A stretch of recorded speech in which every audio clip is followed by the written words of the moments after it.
Bonjour.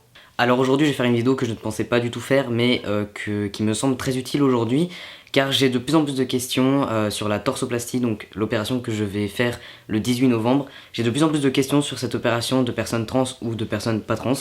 Donc je me suis dit que ça pouvait être cool de faire une vidéo qui regroupe un petit peu plus ou moins toutes les questions que j'ai eues, qui pourra répondre en tout cas à la plupart de ces questions.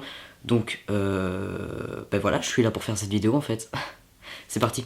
Alors tout d'abord, qu'est-ce que c'est la torsoplastie? Donc c'est une opération qui consiste à faire une ablation des seins en fait. Il y a deux types de torsoplastie principale, il y a plusieurs autres types à côté. Mais il y a vraiment deux opérations principales qui sont le plus souvent pratiquées. La première déjà c'est la péri-aréolaire, celle que je vais personnellement avoir. C'est une opération qui consiste à faire seulement des cicatrices autour des tétons, c'est-à-dire que c'est des cicatrices qui deviennent quasiment invisibles vu que c'est rose sur rose, donc ça ne se voit absolument pas. Quelquefois elles se voient mais vraiment de près, faut vraiment les remarquer quoi.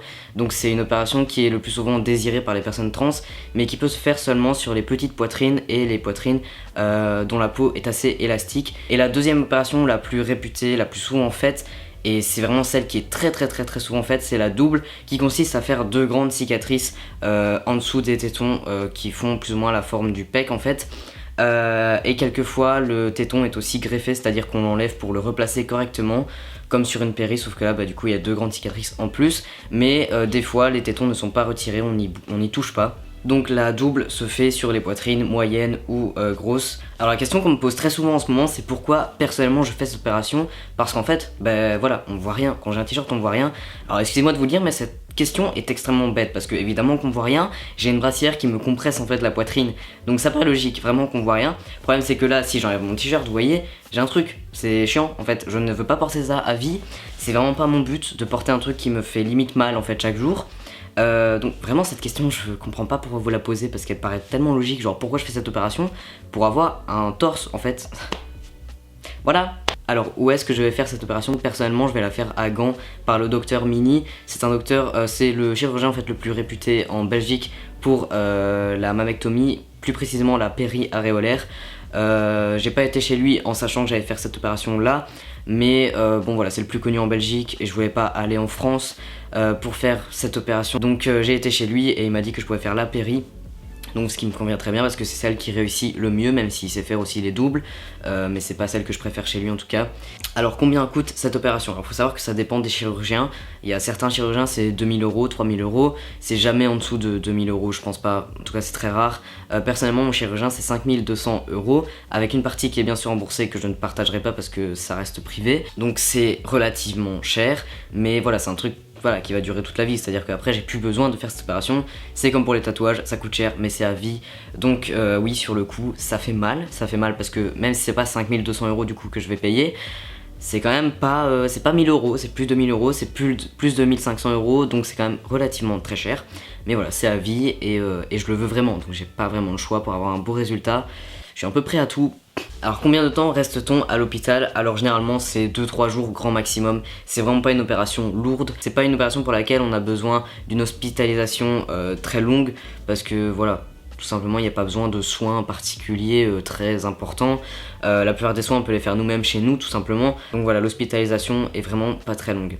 Alors combien de temps dure l'opération? Alors généralement elle dure entre 1h30 et 3h, parfois un peu plus longtemps s'il y a plus de matière à enlever. C'est pareil, pas une opération très longue, hein, voilà, c'est très simple. La plupart du temps les chirurgiens chez lesquels vous allez ont déjà fait cette opération des centaines de fois, donc en fait ils ont l'habitude, donc évidemment ça va très vite. Alors est-ce que ça fait mal? En fait ça dépend des gens, mais comme on peut voir sur YouTube des personnes qui viennent de se faire opérer qui filment un petit peu leur ressenti, généralement au début ils sentent absolument rien, ou quelquefois ça tire un petit peu en dessous des bras. Et après la douleur vient, mais c'est jamais une douleur, on les voit jamais pleurer en vidéo, voilà. Ils ont jamais vraiment mal, surtout qu'à l'hôpital, voilà, si vous avez besoin de morphine, ils en redonnent. Il y a toujours des antidouleurs, donc clairement c'est impossible d'avoir très mal. Ça peut arriver je pense vraiment, mais quand on regarde les vidéos des gens qui ont filmé ça en fait sur YouTube, on voit que la plupart du temps ils ont absolument pas mal. Donc Non, ça fait pas mal. Donc voilà, personnellement, je vais avoir cette opération le 18 novembre prochain. Voilà, je suis très heureux de pouvoir me faire opérer en 2019 parce que je pensais pas que ce serait possible. Je pensais vraiment me faire opérer en mars-avril 2020. Donc le fait que ce soit aussi rapide, je suis très content. Peut-être que dans votre tête, les gens qui ne me connaissent pas vraiment, vous comprenez pas trop pourquoi cette opération est aussi importante pour moi et pourquoi je peux être aussi heureux, même si là ça se voit pas, je suis très heureux. C'est tout simplement parce que voilà, ça fait partie de ma transition. C'est la première opération que je vais faire. C'est une opération que j'attends depuis mes 15 ans. Donc clairement ça fait longtemps, j'en ai un peu marre, c'est vraiment un gros complexe pour moi qui diminue, vu que je sais que l'opération arrive, ça diminue petit à petit, je suis très heureux aujourd'hui. Donc clairement après l'opération j'aurai peut-être pas un torse parfait, peut-être que les tétons seront mal placés, peut-être qu'ils seront trop petits, peut-être qu'ils seront trop gros. Si jamais un jour vous voyez mon torse et vous voyez qu'il y a un défaut, ne me le dites pas parce que ça ne se fait pas. Voilà, tout simplement parce que voilà, il va certainement pas être parfait. Ça tombe, il y a un téton qui sera un peu plus haut que l'autre, machin, tout ça. Je n'ai pas besoin de le savoir de votre part. Je pense que je le remarquerai très bien moi-même. Je préfère prévenir dès le début, on sait jamais.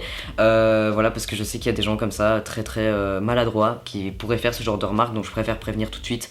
Si jamais vous voyez un défaut, je n'en ai rien à foutre. Donc voilà, j'espère que cette vidéo vous aura intéressé, qu'elle vous aura appris des trucs. Si vous avez d'autres questions, vous pouvez les poser en commentaire, j'y répondrai. Comme ça, je réponds un petit peu à tout. Donc voilà, si la vidéo vous a plu, on se dit à la prochaine. Bye.